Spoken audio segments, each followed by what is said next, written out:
Good morning, everyone. I hope you can hear me today and see me. I'm at a small Airbnb in Las Vegas with, it looks like decent Wi-Fi, so I hope this training cafe will go off without a hitch. I know last time I had some audio issues, so hopefully you can hear me better this time around.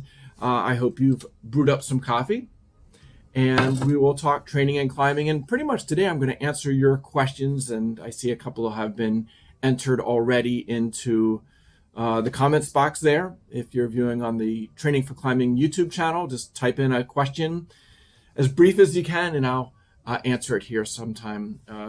This cafe, which I'm planning to talk about 30 minutes. And I'm going to go out for a bit of a rest day hike with my wife, Lisa. We're out here in the desert, just a brief visit or escape, I guess I should say, from Pennsylvania, where it was raining and snowing in recent days. And so a quick trip to the desert isn't a bad thing in January. And I'll tell you, it's pretty chilly here this morning.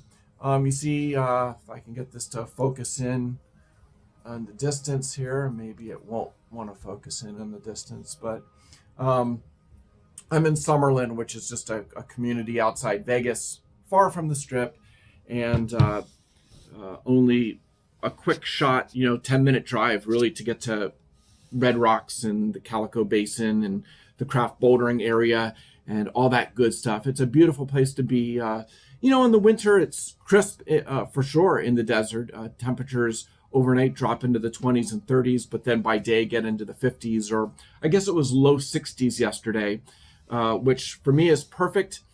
Although even stepping into the shade at 60 degrees, it gets quite cold here in the desert. The air is just so dry, and there's a chilly breeze coming down off the mountains. And I guess if you're into, V-hard bouldering, it's pretty much perfect conditions. For me, I'm out here more for the route climbing for a few days, and then need to make the travel back home and kind of be back into my winter training mode because I'm more of a sport climber, more of a route climber these days. And so winter's kind of more my training season. And then, as it gets warmer, heading out of winter, I'm back on the rocks. So what do we do here? Well, first of all, let's sip coffee together because that's what we do in the training cafe. Climbers around the world unite. Let's sip together. And of course, if you're anything like me, coffee is an essential part of the morning, perhaps, or very often an essential part of the training ritual, and also the climbing ritual for many folks. And also a shout out this episode, Drew Ruana, a strong American boulderer, really probably been climbing as hard as anyone in the world the last few years, or bouldering as hard, because he seems to tick off, V14 kind of routes like that, sometimes in a session. And he's done multiple V16s, and he's been up at Bishop in California in recent days and did perhaps the first ascent of Mandela since it broke a few years ago. If you're not familiar with Mandela, very famous boulder problem in Bishop, first climbed by Chris Sharma, I guess 21 years ago, right around the year 2000. And at the time, I guess it was considered V12, and then a series of holds broke, and it's gotten harder. There's a sit start that's been added, and I guess with all that, it's kind of worked up to maybe being V14, and maybe after the recent break a few years back hasn't been climbed, perhaps.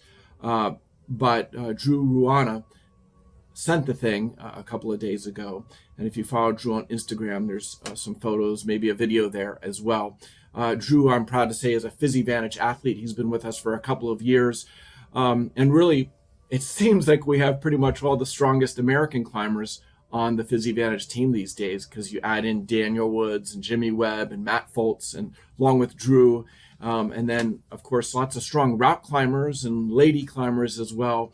I'm really proud to have such an incredible climbing team using the PhysiVantage nutrition products. But enough on that. Let's get on to some of your questions here, because I see about a half dozen of them have been typed in already. And first up is Mario. is saying, unfortunately, he's been diagnosed with carpal tunnel syndrome, which is an ailment that certainly there's a number of climbers that get the tingling fingers that are kind of the hallmark sign of some compression of the nerves in the wrist. And there was some speculation many years ago that all climbers would be getting carpal tunnel because of the work we do with our fingers. But as it turns out, it's really more a symptom of what people do for work, whether it's on a computer or other hand-oriented activities, and that climbing probably doesn't help matters, but it likely isn't a cause of carpal tunnel. There's likely something else going on, and perhaps that's the case with Mario, that it's work and climbing combined cause problems. But for some folks, it ultimately does require surgery to correct the problem, to decompress the nerves, though a first step is to get some wrist braces to wear, especially at night, because if you sleep on your belly, as I do, on top of your arms sometimes, or on your side with your wrist bent, that is definitely a contributing factor to many folks that have carpal tunnel. So you get the wrist splints, try to sleep on your back with straight arms. And for some folks, that alleviates the pressure a bit and helps the problem correct enough to avoid surgery. So perhaps you can try that, Mario. On to Eric. His question relates to using supercharged collagen. Can you eat with that collagen, or how soon after you drink the collagen can you eat? And if you're consuming hydrolyzed collagen or PhysiVantage supercharged collagen on a daily basis to get you extra of those very important collagen-specific amino acids, glycine, proline, and hydroxyproline, which are hard to get out of a typical diet, but you can get them in high concentration by consuming the hydrolyzed collagen. And if you're doing a serving a day just to supplement, those amino acids into your diet to help you out with collagen synthesis, well, then it really doesn't matter when you consume it or if there's food along with it, because those amino acids are going to get absorbed and circulate into your body and be able to be drawn up by, cells for collagen synthesis in connective tissues. But if you're going to consume the collagen and couple it with training, which is what is kind of a proven strategy, and you can actually target the amino acids to the body part you're training, then you want to consume the hydrolyzed collagen, the supercharged collagen, about 30 to 45 minutes before you begin your loading. So if you're doing finger training, you would consume the collagen on an empty stomach, and that allows it to digest and get into your bloodstream. You get a spike of those collagen-specific amino acids about 45 minutes after you consume it, and it's during that spike into your bloodstream then that you want to load the connective tissues.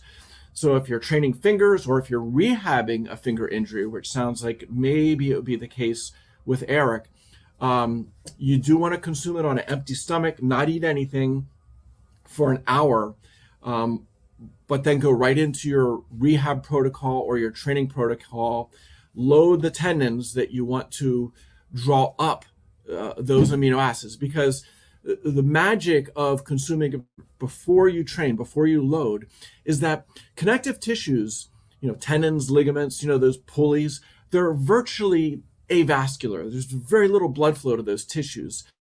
There's blood flow to the region, but it's when you load those connective tissues, you load those finger flexors and those pulleys, that synovial fluid that they're bathed in kind of gets drawn in and out, kind of like a sponge.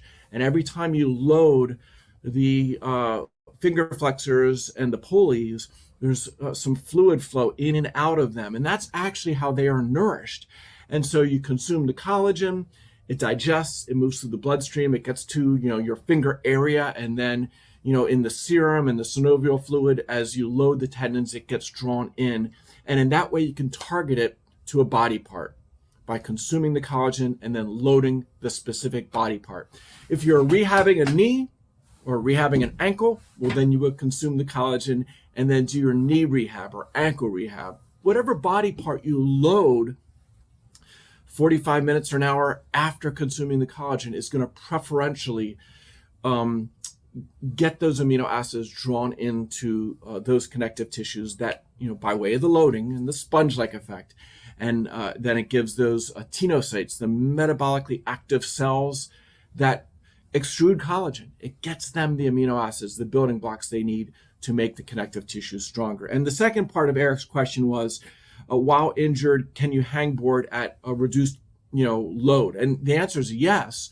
At just a fraction of your body weight, it's got to be quite low load on a fresh injury. But, to get collagen to realign and to heal, it needs some stimulus. So total rest is not the best thing when it comes to any type of a connective tissue injury, whether it's in your legs or arms or your shoulder.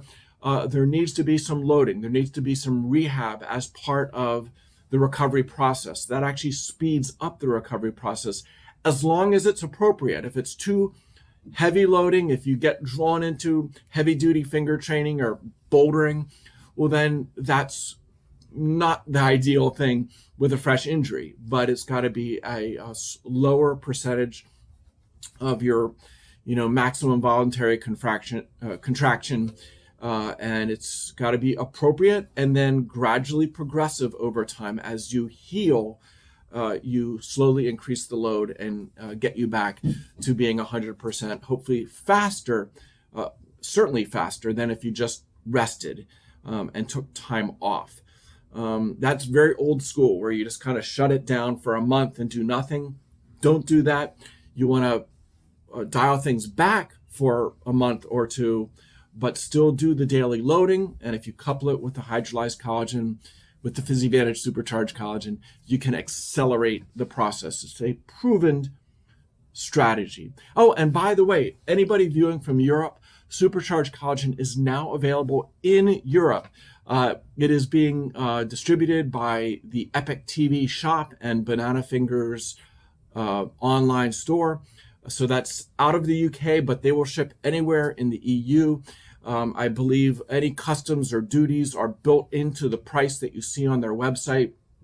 And if you order more than $70 worth, so like 2 bags of collagen, you get free shipping throughout the EU from Epic TV. So visit the Epic TV shop and you can get not only the collagen, but also our Endurex and Crush product. And hopefully in coming months, even more PhysiVantage will become available in Europe. I know a lot of European climbers have been asking me for the last couple of years, when is it going to happen? Well, it's happened. So go check out Epic TV shop. Okay, let's take a look here, see what other questions are coming in here. Okay, Austin says, my country just went back into lockdown, but luckily I have a hangboard at home. If I climbed 4 times a week, how many hangboard days per week would you recommend I do now that I can't climb? Yeah, well, that's a really good question, because, a hangboard is a tool that can be used many different ways. Although most folks, when they think of hangboard training, or coaches, when we talk about hangboard training, we're often talking about maximum finger, strength training, that high load, that brief, intense training that will over time escalate the strength of your fingertips, how small you can grab holds and pockets and such. But that type of training is stressful on the nervous system. It's stressful on the connective tissues. It's not something you can do a lot of. Really, 2 sessions a week is all that is really needed to step up your finger strength. Now, that doesn't mean you can only do 2 sessions on your hangboard per week while you're kind of on lockdown. In fact, I think you can probably do 4 sessions where you would do 2 of those max strength protocols, but then do 2 more sessions per week where you're doing what is more of an aerobic endurance session, which would be repeaters on decent holds. You would not be training to failure, nowhere near failure. You would be doing repeaters, like 7 seconds on, 3 seconds off, and you do that 6 times in a row. So that's 1 minute, and then you rest a minute, and then you do another set of those repeaters for a minute, and you can go off and on and do 10 sets over 20 minutes. Over time, you could build to 15, maybe 20 sets. The key is that none of those sets should you fail on, nor really get even close to failure. You want to be using big enough holds or subtracting weight by using a counterweight pulley system, or maybe setting your toes on the edge of a box or chair to take some weight off. In some way, reduce your body weight so that you can go through a set of those repeaters and get worked, but not totally taken to failure. And so that type of training program, it kind of straddles between going anaerobic for some of those hangs if they are becoming quite difficult towards the end of each set, but the aerobic energy system is very much involved, especially during those rest breaks. And so it's a good way, especially for rock climbers, to develop, the climbing specific aerobic system, the capillary network, the mitochondria density and function. So doing that 2 days a week, along with 2 days of max hangs, would be a really good training program that should get you back into good climbing shape, or help keep you in good climbing shape during lockdown until you can do more climbing outside. So I would say 4 days a week, but they can't be the same fingerboard training session all 4 times. Okay, on we go. Question, I was wondering if there have ever been any cases of people using performance-enhancing drugs in climbing, or if there isn't a place for that in climbing. I'm thinking it purely just, I guess, hypothetically. He is thinking out loud. And yeah, I mean, people obviously ask that question. Climbing is an Olympic sport. You can make money through being a pro climber. If you're one of the best in the world, you can make a pretty good living at it now, which I'm happy for. For many years, climbers were just living hand to mouth, and they were really pro athletes, but they weren't getting anything out of it. They weren't able to make a living. Just very few people had enough sponsorship to do that. And now with the growth of climbing internationally, there's more people that can do it professionally and compete. And so when a sport grows to that point, obviously there will be cheaters or people that are trying to, do anything they can to climb harder and climb better and recover faster and get stronger. And so performance-enhancing drugs are inevitable. And I don't have evidence that it's happening, but I think it's certain that it is. Hopefully just a handful of folks, but I'm sure there's people experimenting to see how they can game the system and try to climb harder. One thing, though, is that the classic drugs used in other sports won't necessarily help you in climbing. The whole old anabolic steroids, that people would, bulk up and get strong for various Olympic sports, lifting and such. That's not going to be of much help for a climber, because we're in a strength to weight ratio sport where the holds that our apparatus, which is the rock, has very small holds. It's not like grabbing onto a barbell, and so whenever you're hanging on small edges or pockets, it's not absolute strength that matters. It's strength to weight ratio and power to weight ratio that matters. And so getting stronger and getting heavier isn't what you want. You want to get stronger without getting heavier. Now, there might be some anabolics that will do that, but it's kind of been shown that in those situations, the connective tissues get weaker and more prone to injury. And so any type of a typical steroid, I don't think is going to help climbers. It might actually hurt them by gaining weight or weakening connective tissues. And both those would be counterproductive and not really help you out. There are some other, drugs that perhaps, like EPO, that increases blood cell mass, would certainly help climbing endurance, but it's a very dangerous thing to take unless you can draw blood on a weekly basis. Your red blood cell mass could get too high and you could die.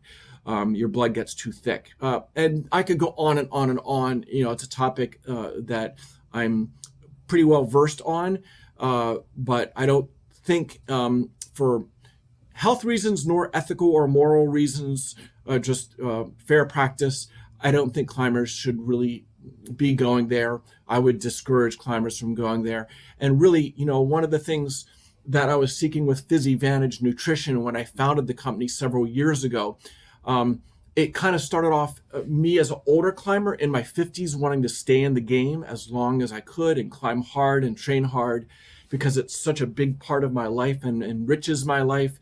And I don't want it to end in my 40s or 50s. I want to climb for many decades to come. And so what are the things I could do to extend my longevity, my health span, to live longer, to climb hard longer, but do it without cheating, without using drugs? I hoped I would never have to go to, say, testosterone replacement therapy or any of those kind of things. I want to climb my best healthfully and not do anything that's going to maybe shorten my life, which a lot of drugs will do. They have adverse effects on your organs. And if you have a run-in with cancer, I've had a couple of skin cancers, so I don't want to do anything that could, make matters worse, let's say, in terms of my cancer risk.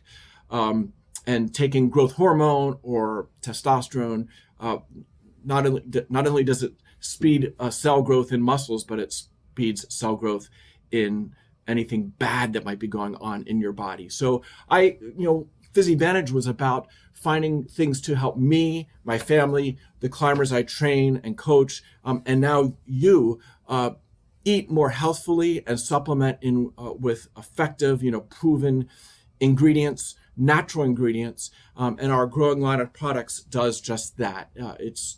All the products are designed from scratch for climbers, with climbers' needs in mind.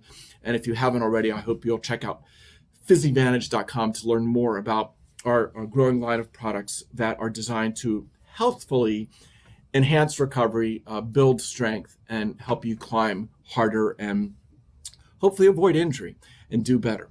Okay, moving on here, question. And it's always interesting. It seems like about 25% of the questions that come into Training Cafe are injury related. Climbing is hard on the body. And because, there's kind of this perfect storm I talk about is not only is climbing hard on the body, but it's addictive. It's something that when you catch the climbing bug, you want to do it a lot. And so you want to go to the gym, you want to go to the boulders, you want to go route climb a lot. And so your body does break down. Climbing is hard on the body. And so anything you can do to accelerate recovery. Obviously, eating is a big part of that, but also taking rest days and getting sleep.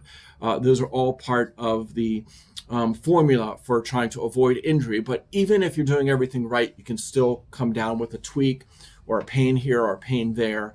And so then having the information to try to correct the situation can be helpful. And this question here is about lateral epicondylitis. That is a injury. There's elbow tendonitis on the medial and on the lateral side, and they can come and go over time. Many climbers experience them for years. And things like doing weighted pull-ups can, precipitate some elbow pain on the medial, or if you're crimping a lot, if you're a crimper and you find yourself in that elbow out position when you're straining a lot, that can stress the extensor muscles and lead to lateral epicondylitis. And so there are rehab things you can do to strengthen and get that injury to hopefully subside so it doesn't become chronic and long term. And this question here, he believes that doing reverse wrist curls and isometrics have really helped. And yes, that is something I often prescribe for people with lateral epicondylitis, is doing dumbbell reverse wrist curls, or better yet, just doing an isometric where you, with your arm supported, hold your wrist in that extended position and do 30 or 40 seconds of an isometric hang. You can maybe end it with a little bit of a slow eccentric and then lift the wrist back up and do a few sets of those. as both you could do it if you're not injured as a prehab exercise. I highly recommend that. But once you are injured, then you want to do that along with stretching of those extensor muscles. Is a very important thing to help you out. And even doing some foam rolling, massage, trigger point therapy, all of that can be quite therapeutic and helpful if you have epicondylitis, or if it's chronic, it's actually evolved into tendinosis, which is failed healing. And if you're in that situation and doing the rehab, definitely using supercharged collagen, coupling that with your rehab and your training can be quite helpful.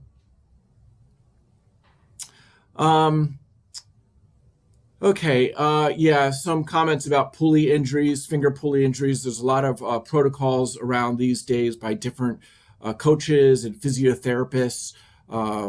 Klaus Eila, a friend of mine, really one of the top climber physiotherapists in Europe, out of Austria, here in the United States, Tyler Nelson. There are others out there who have developed various protocols for recovering from pulley injuries. And I'm a big fan of pulley splints, wearing a pulley splint during the early stages of recovery after a pulley injury. Moving on, question says, hi, Eric, is there a difference between 4x4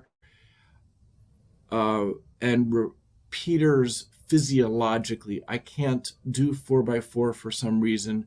Repeaters can be an alternative.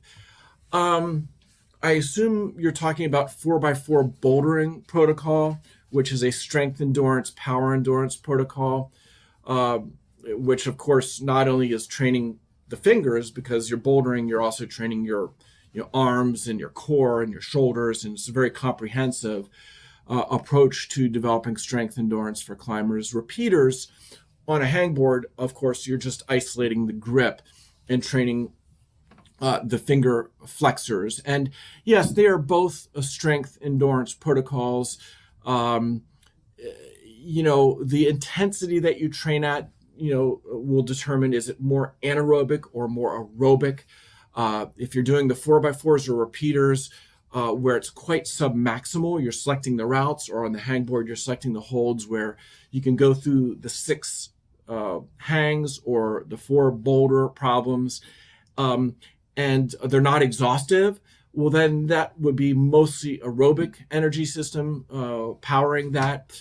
Whereas if your 4 boulder problems become quite taxing and pumpy, and if your repeater set of 6 hangs is taxing and pumpy, that you can barely finish that 6th hang, then you're definitely going anaerobic, and you're training kind of, I'd say, almost equally the anaerobic system and the aerobic energy system. So how intense it is, either one of those training exercises will kind of determine the energy system involvement. And that's a rich topic that I could really drill down into, the whole energy system thing. I did a series of, I believe, 4 podcasts a couple of years ago, maybe 3 years ago now, that really delves deeply into energy system. If it's something you're not up to speed on, and you're really serious about training and climbing, you should check out those podcasts. You don't need to go way back, like 3 years, to find them. Okay, quick question here, I guess referring to the supercharged collagen. Is there a vegan version as well? Well, hydrolyzed collagen is an animal-based product.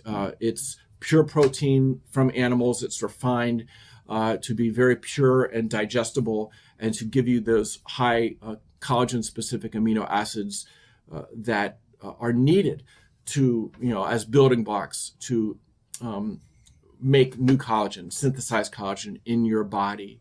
The problem, people that are on strict vegan, vegetarian diets is, plant-based foods are very low in those collagen-specific amino acids, whereas animal products, I think in terms of meats, pork is the highest in glycine and proline. but really nothing's as high as the collagen powder. That is the richest source of those collagen-specific amino acids. But if you're a plant-based person, you are certainly deficient. And although your body can make some glycine and proline, they're not essential amino acids. They are not made in high enough amounts by your body to for a hard training athlete. Your body makes about 2 grams of glycine a day. And so that is enough for subsistence to get you by if you're just living a regular life. But if you're a hard training athlete where you're breaking down collagen as part of your workout, just like muscles break down, so do your connective tissues. And so you need to resynthesize and make more collagen, synthesize more collagen on a daily basis than just a regular person does. And so hard training athletes that are vegans are in a tough spot. They might be a little more prone to injury because of that, though there are workarounds. There are some foods that have some glycine and proline. Seaweed is really high, but you would need to eat pounds of seaweed to get the same amount of those collagen-specific amino acids that are in one scoop of supercharged collagen. PhysiVantage, we did make a alternative product called PowerPlex. It's only available in the United States right now from PhysiVantage, but the PowerPlex, we've blended plant-based sources and we've added glycine and also a little bit of beta-alanine and a little bit of creatine monohydrate. So it's an incredible post-workout supplement for vegan athletes because it not only supports muscle recovery, because it has essential amino acids and branched chain amino acids and I think 2 grams of leucine. But in addition to that, we built it in a way that it has a couple of grams of glycine and proline as well. And so it will support collagen synthesis. So if you are a vegan athlete, check out the PhysiVantage PowerPlex. I know we're now sold out of our chocolate PowerPlex. We have a small supply of vanilla PowerPlex left. It's great for making with a fruit smoothie. You put in a scoop of the vanilla vegan PowerPlex and put in some other fruits or vegetables, and it can be a really good smoothie post-workout. And next month, we're going to be introducing a cold brew coffee PowerPlex that's really delicious. I am so excited to get it for my own use. Though I'm not vegan, I drink plant-based proteins at times, and the cold brew coffee is really delish. So if you're a coffee drinker, you'll enjoy that. Okay, let's keep things moving here. Jill has a question. When you begin the rehab loading with, I guess that's PhysiVantage PV, the supercharged collagen consumed 30 to 45 minutes before. How long is the window in which you get the nutrients into the connective tissue?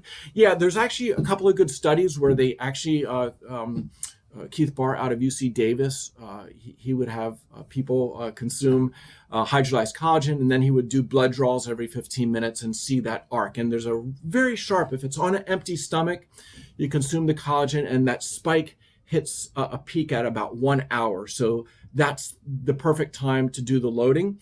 You could start your warm up at 30 minutes and do your rehab or prehab right into that 1 hour mark when you have that spike of the glycine and proline in your system. You want to be loading the body part you're training or you're rehabbing at that 1 hour point. And then I think that spike drops off over the next hour. So, if you were kind of training from 30 minutes to an hour and a half, you would kind of be doing all your loading during that amino acid spike. And one thing that he concluded with his research is that for rehab purposes or for training purposes, wanting to encourage collagen synthesis, it's actually best to do 2 sessions a day, where you would do a morning session, consume the collagen, do the loading, and then 8 hours later or something like that, do another serving of the collagen, get the spike, do the loading, and you can actually turn on the tenocytes, which are often asleep. I think the word they use in the research is quiescent. Those tenocytes need waking up, and they're waking up by loading. And so again, that's why just rest is not the best thing for injuries, because then those tenocytes are kind of sleeping. They're not extruding collagen to heal, to remodel the connective tissues. And so you can wake them up and turn them on 2 or 3 times a day by doing loading spaced out by 6 or 8 hours. And then if you add the collagen in before each of those sessions, you can really accelerate the process by which you remodel connective tissues and return from injury. Okay, so I hope that helped you out, Jill. Question here. Ava Lopez recommended max hang protocols days before climbing trip as opposed to repeaters mentioned in one of your podcasts.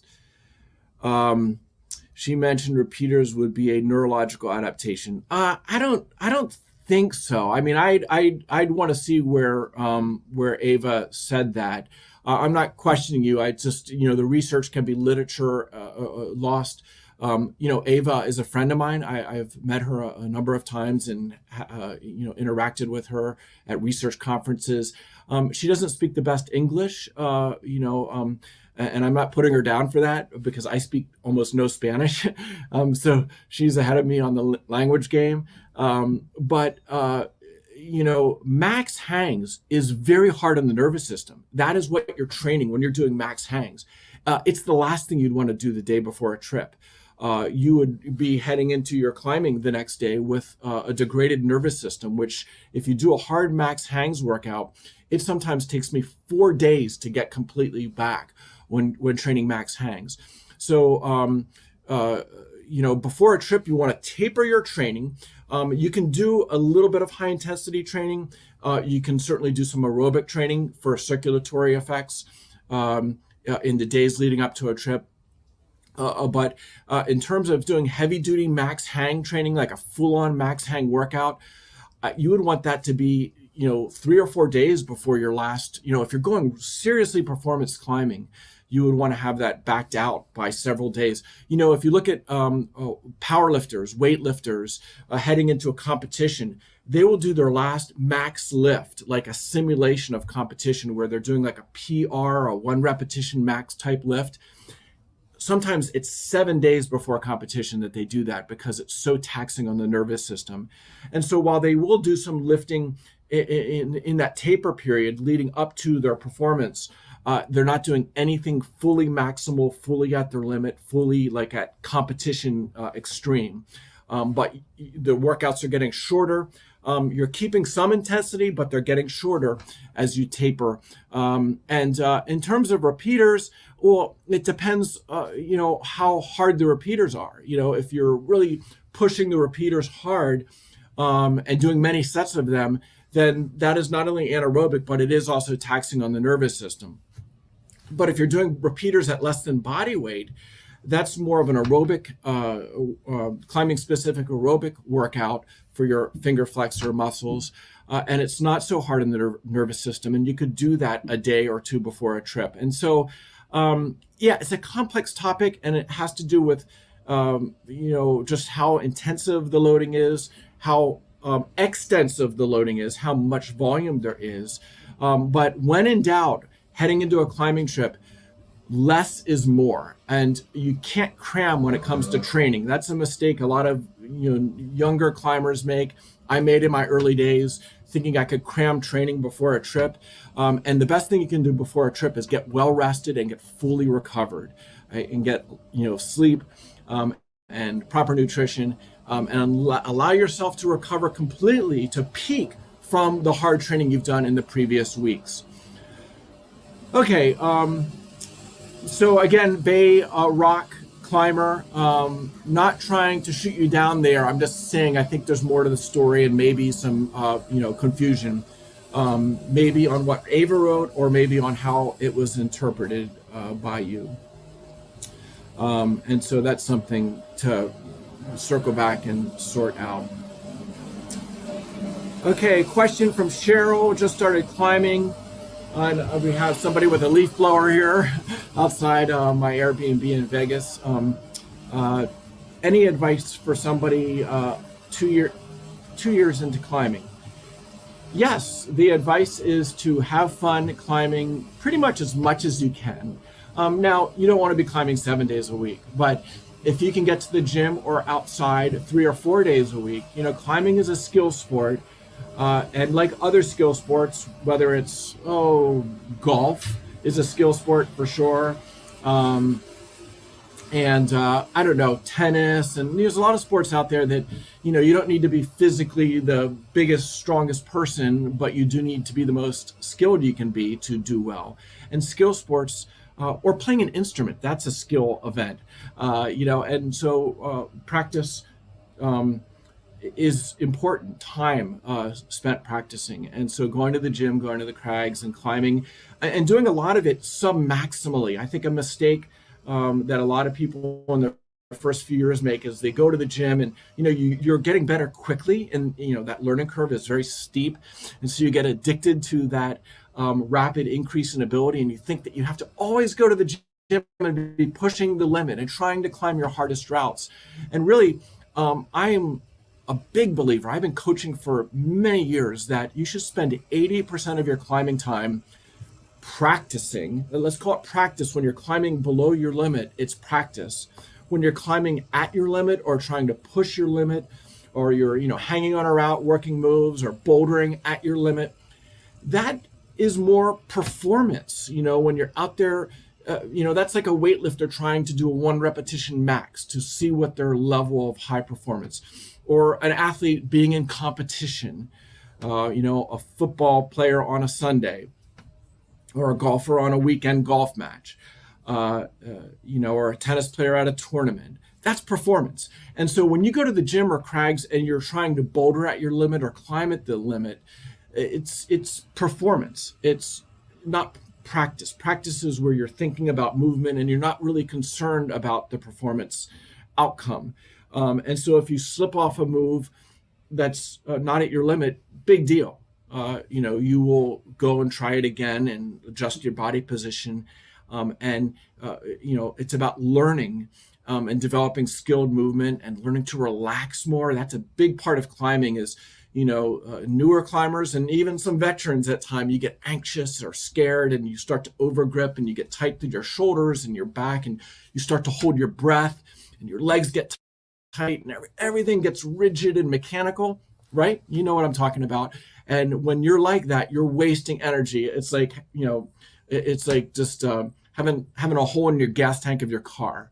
You're driving down the road and you see the needle going like that because the gas is running out of the hole in the tank.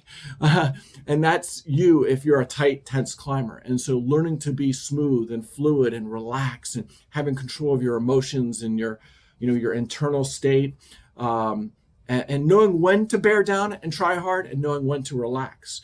Not every move should be done with a try hard approach. Some moves should be done with a try softer approach.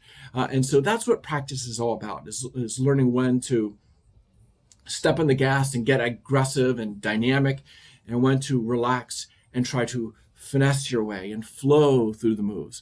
And really, that's what experienced climbers learn to do intuitively, is they can, regulate their arousal and their intensity and their go for it as they're propagating up the route. Turn it on for one move, dial it back for the next move. And so practice is the key. And so, Cheryl, climb a few days a week, do some supplemental training. Many people, if they don't have a sports background, if they come into climbing, their technique actually can get ahead of their physical capabilities. And so doing some strength training and some climbing specific, and maybe even a little bit of weight training, though you don't want to do a lot of that. You don't want to get sucked into a CrossFit program. That would be time not well spent. But doing appropriate training and perhaps engaging a coach to help you out would be a great thing, Cheryl. Okay. Let's see who is next here. What type of finger training would you recommend when being on the road for many months and climbing constantly? Yes. this is a conversation I have a lot with climbers, and especially since COVID, where a lot of people are working on the road, out on their Sprinter van or at an Airbnb somewhere for a month or two on the road. And so they're climbing outside and kind of performing on a daily basis. They're not in their normal training routine at home or at their home gym. And so what ends up happening to most people, and this happens to me big time, every time I go on a trip that's longer than about a week or two, I lose my high-end finger strength. I lose my high-end power because it's being in the gym, doing weighted hangs, max hangs, and doing a little bit of campusing and doing some weighted pull-ups and doing some limit bouldering. You're doing those things in the gym as part of a home training program, and you that high end, you're elevating, and that's good. You then go on your trip and hopefully can climb hard. But when you're on a trip, you're climbing, especially me as a route climber, but anybody, you're not doing formal training. You're going out and trying to invest your energy routes or boulders. You're not seeking to climb to failure. You're trying to avoid failure when you're out at the crags. And so it's very different from when you're on a training program at home. And so when you're on those climbing trips, you tend to maintain endurance quite well. If you're climbing 3, 4, 5 days a week, you're getting enough activity that you maintain your, the energy systems that drive endurance are maintained quite well and maybe even get better. But your alactic system, your max strength and power tends to wane when you're on a trip. And so if you are on one of those long road trips, several months especially, doing one max strength hangboard session a week could be quite helpful. Now you need to program it properly. And, if you were climbing, say, 1 day on, 1 day off, 1 day on, 1 day off, or 2 days on, 1 day off, you probably don't want to just have a day of hangboard training in there. You'd want to actually have the training added on to the end of one of your climbing days and then take 2 rest days. So if I was doing it, if I, climbed all day, let's say Saturday, and then maybe half a day on Sunday, then maybe do just a few max hangs at the end of that day 2, and then take 2 days off. So you get full recovery. And again, you wouldn't want to do many sets because you've already, have climbing stimulus that you're doing. But to do just, after making sure you're warmed up appropriately, doing a few max hangs or near max hangs would recruit the nervous system in a way it's not getting when you're out climbing. And it would help maintain that high end. So one brief hangboard session a week done at the end of a climbing day, followed by 2 rest days, I think is a great way to build just a tiny bit of hangboard training into your travel schedule. Okay, and I do want to wrap things up here soon because I want to go out for a bit of a rest day walk and get some business done and enjoy the nice weather before I travel back to Pennsylvania to the rain and snow. Okay, let's see. Joseph Young, I've done your 4x4 workout recently and liked it. Any suggestions on how to progress volume without just climbing harder boulders for intensity? Yeah, so I mean, the 4x4 workout, if you were really doing more moderate routes, you could add a 5th set on, so that would be a way to add more volume. But typically what people do with the 4x4 bouldering workouts is they do over time slowly increment their training up. The other thing you could do is couple with that 4x4 session, keep it the way you're doing it, but add then a few sets of repeaters on a hangboard after that, because they're all training the same energy system. So to put them together into a single workout where you would warm up, do bouldering 4x4s, then maybe do 6 sets of repeaters, and then maybe even do some Frenchies, Frenchie pull-ups, which are anaerobic, lactic energy system intensive, which would really fit that workout as well. Do 2 sets of Frenchie style pull-ups as described in my training for climbing book. and you start to cobble together a few different exercises that all kind of address that anaerobic lactic energy system, you end up with a really good workout. So you can add volume with other kind of similar energy system workouts and have a good session. Okay. Okay, boarding session with friends. We had a beer. I was tired, but I got a second win with a slight buzz. Feel strong again. Central governor theory. Slowly, with slowing the signaling. Ever experiment with this? No, I haven't. I'll let you draw up the research study on that. I do enjoy a post-send beer. I'm not a big alcohol consumer, but I do enjoy beer at the end of a send day, especially. Not a big drinker, especially when I'm in serious training, because I see it on my body. That alcohol ends up as sugar in your bloodstream and body fat on your body if you're not metabolizing it. And I seem to, with a slow metabolism, if I drink beer or wine on a daily basis, I see it in a bad way on my body. And though I do enjoy one or two a week, they're also counterproductive when it comes to recovery. So I know what you're saying about the central governor. I'm an advocate of some things you can do to recalibrate that. I don't know that training on beer is one that I would recommend, but if you draw up the study, send me the results. I'd be happy to see it. So, okay, I appreciate that. And question here, I know where this one's going. Any thoughts on carrots? No doubts Alex Megos is damn strong and he's naturally gifted.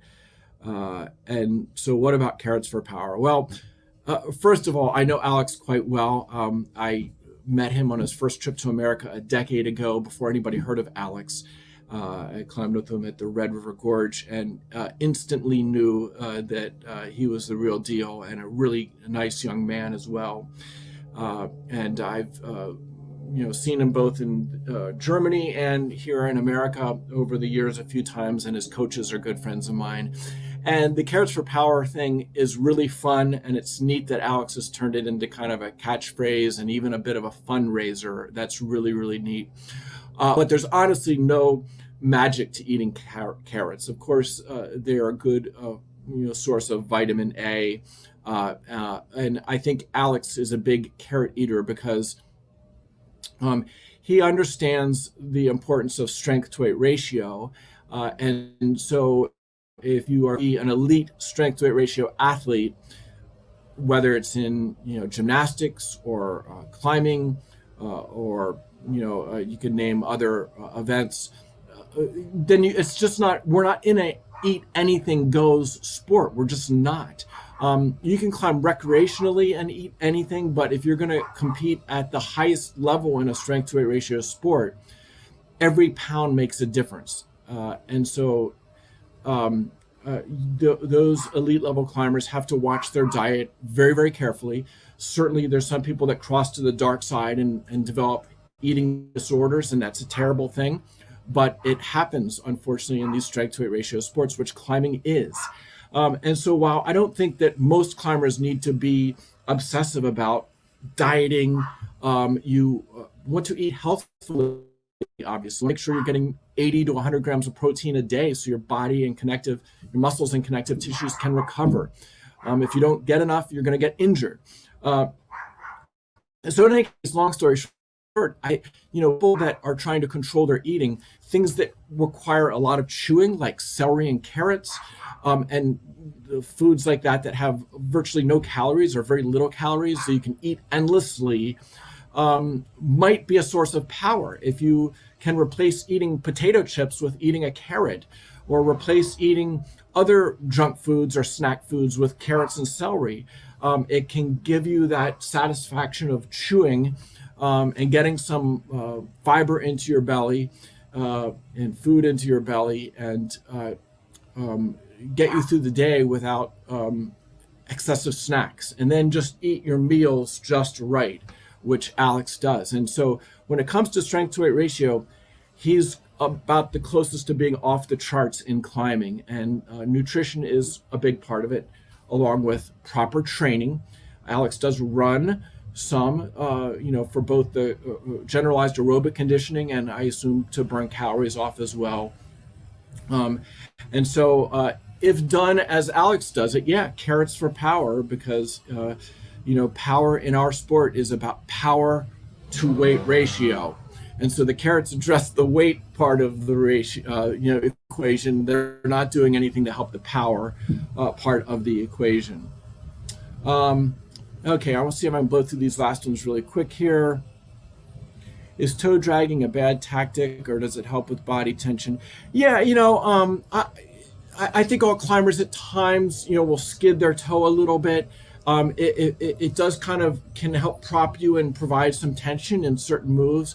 But if you're doing it chronically on every move, then I think it's kind of bad technique and lost energy. And, it's something that I think you should maybe in the setting of a climbing gym, get on some sub-maximal routes and shoot some video of yourself and see, do you toe drag compulsively? And if so, then it's kind of a crutch or maybe a bad technique that you want to try to overcome by thinking about it and trying to limit your use of it. And then it'll maybe just resurface on those hardest moves where it's actually functionally necessary. Whereas if you're doing it chronically and it's wearing out your toes, well, then it's obviously not something that is necessary. So yeah, do a little bit of research there and see how much you're doing it. Is it just on your limit movements, or is it more all the time? Okay, how do you structure density hang training between max finger and strength climbing? Okay, well, if it's kind of the prehab use of density hangs, isometric training, that stuff can be done in small doses on rest days so that you can it won't interfere with your regular training for climbing. If done, again, you could do the hydrolyzed collagen, supercharged collagen, consume that 30 to 60 minutes before you do some loading, some density hangs, do some prehab or rehab of your climbing body parts. And as long as it's appropriate loading and just brief, you only need really 5 or 10 minutes of loading. That's it. Then that is not enough to really affect your overall training for climbing program. Now, if you're going crazy on it and it turns into a real workout, well, then it needs to be done maybe on a climbing day as a separate workout, a 2-a-day, do the density hang session in the morning and then do your climbing gym workout in the evening. So you could also do something like that.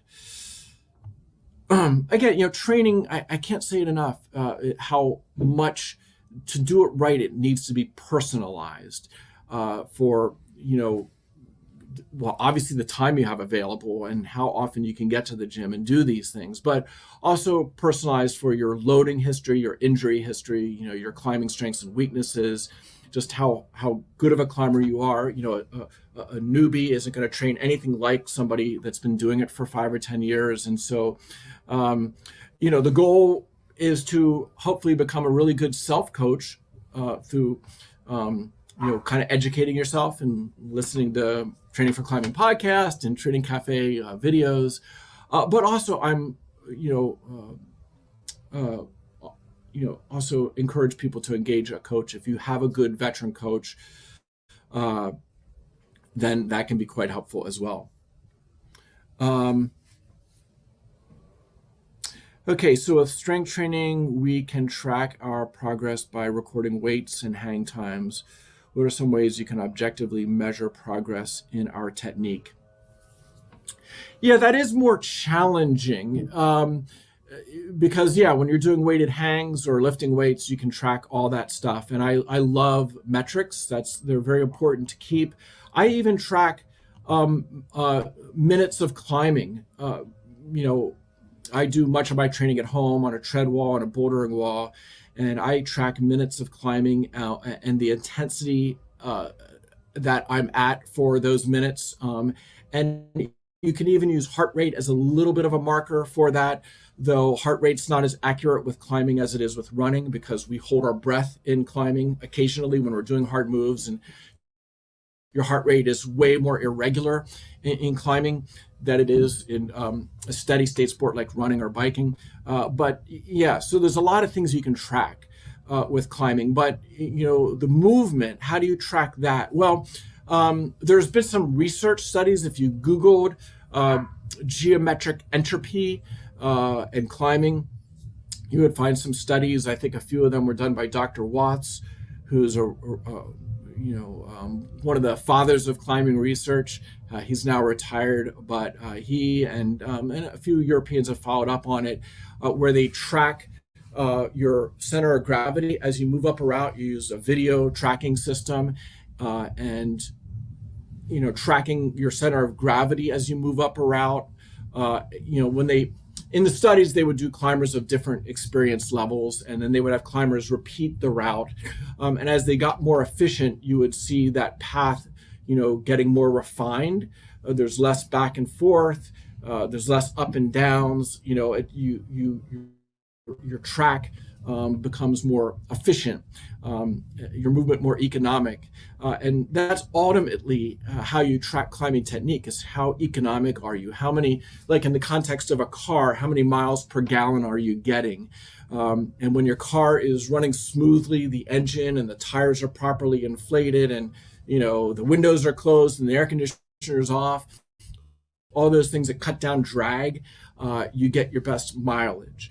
And then, the opposite of that is you turn on the air conditioner, you roll down your windows, you have tires that are underinflated, engine out of tune, and all of a sudden you've increased the drag and you've reduced the economy. So climbing is all about, doing the moves with the minimum, getting down to energy systems, the smallest amount of ATP utilized on any given move, or in total going up or out. And so you do that by climbing, as smoothly and efficiently as possible. Faster is generally better, though. If you're on a slab, you don't need to rush up a route. But if you're on a steep route, faster is better. Only pausing on good holds where you can rest well. Of course, doing moves with the body position that costs you the least amount of ATP, and consumes the least amount of energy. And so, yes, a tough thing to mention. I guess the final thing I would say is efficient climbing looks beautiful to the eye.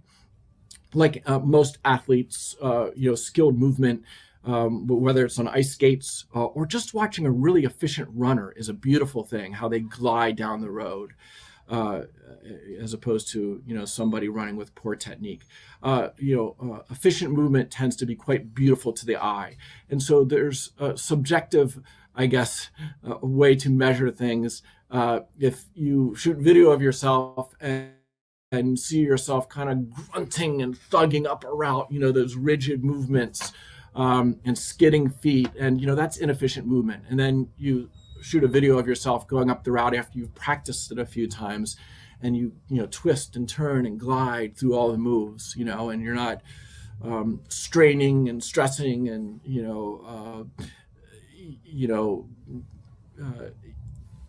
hopefully you get what I'm saying there, and so that's about I guess all I have to say on that topic. Okay, we're at an hour here, so I'm going to wrap this up here. I don't know if I can get these last two here real quick. I have a bulge on my fingers, middle and ring. I can get rid of it. Can't get rid of it. I'm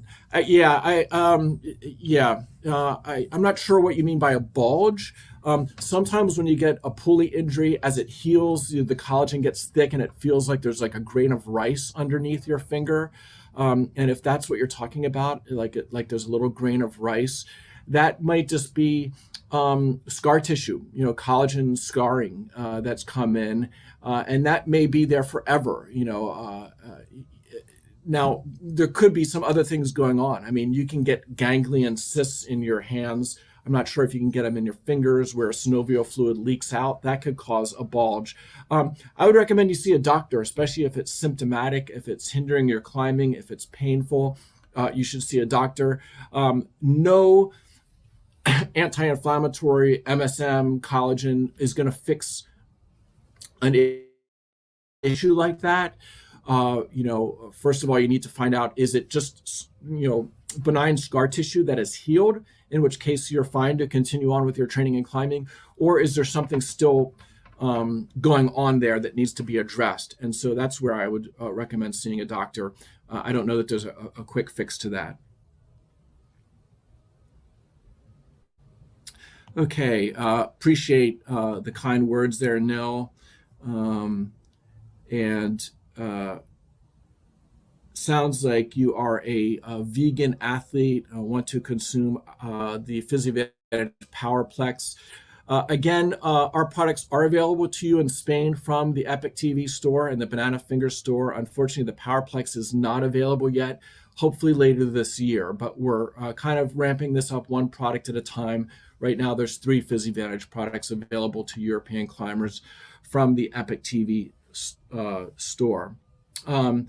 Sergio has a question about controlling anxiety. That's a big one, because fear is part of our sport. And, when you get scared, fear of falling, fear of failure, you overgrip, you move inefficiently, your breathing becomes shallow, it kind of can be a spiral that you quickly end up hanging on the rope or falling or, backing off the route. And so that's a very mental thing, obviously. There's a lot of different ways to work on it, way beyond the scope of me being able to discuss it here. I mean, a place to start is breath control and thought control, trying to think productive thoughts, not fearful thoughts, trying to think about how to manage risk,